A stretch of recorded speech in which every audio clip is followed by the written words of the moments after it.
Anti, എനിക്കൊരു meeting ഉണ്ടായിരുന്നു. ഞാൻ രാവിലെ ഇറങ്ങിയതാ. പറഞ്ഞു മോളെ, അമ്മ ഇറങ്ങുകയാണ്. ആദിമോൻ എവിടെ? ആദി,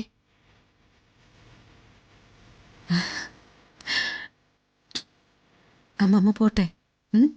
പിന്നെ വരാം. പറഞ്ഞതൊന്നും എനിക്ക് മനസ്സിലാവാഞ്ഞിട്ടല്ല,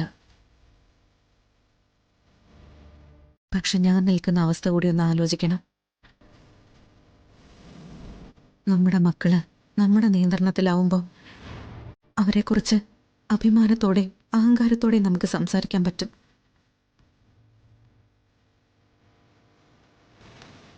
നിയന്ത്രണത്തിലല്ലെങ്കിൽ പേടിച്ചേ സംസാരിക്കാൻ പറ്റൂ. അവൻ എവിടെയോ പോയി എന്നല്ലേ പറഞ്ഞത്? ഇനി തിരിച്ചു വരല്ലേ എന്ന് പ്രാർത്ഥിക്കാം.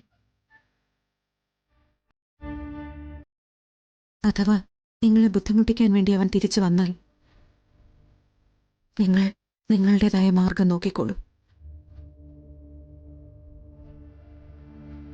ചോദിക്കാൻ ഞാൻ വരില്ല.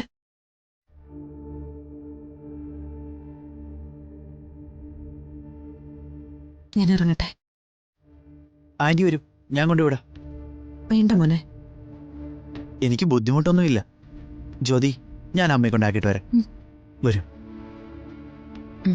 പോയിട്ട് വരാം. ബൈ.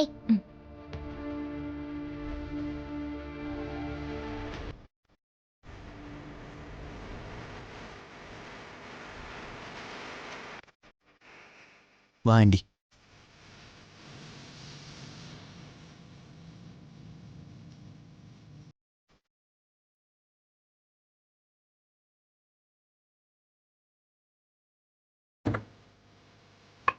വണ്ടി എടുത്തു.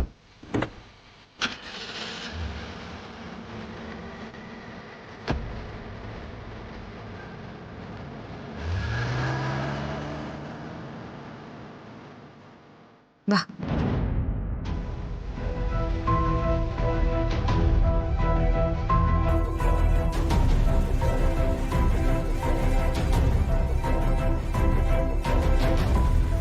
വന്നൂന്ന് ചോദിച്ചാ വന്നു, പൊടി തട്ടി അങ്ങ് പോവുകയും ചെയ്തു. ഇനിയിപ്പൊ എന്തുണ്ടായാലും നമ്മൾ അനുഭവിക്കണം.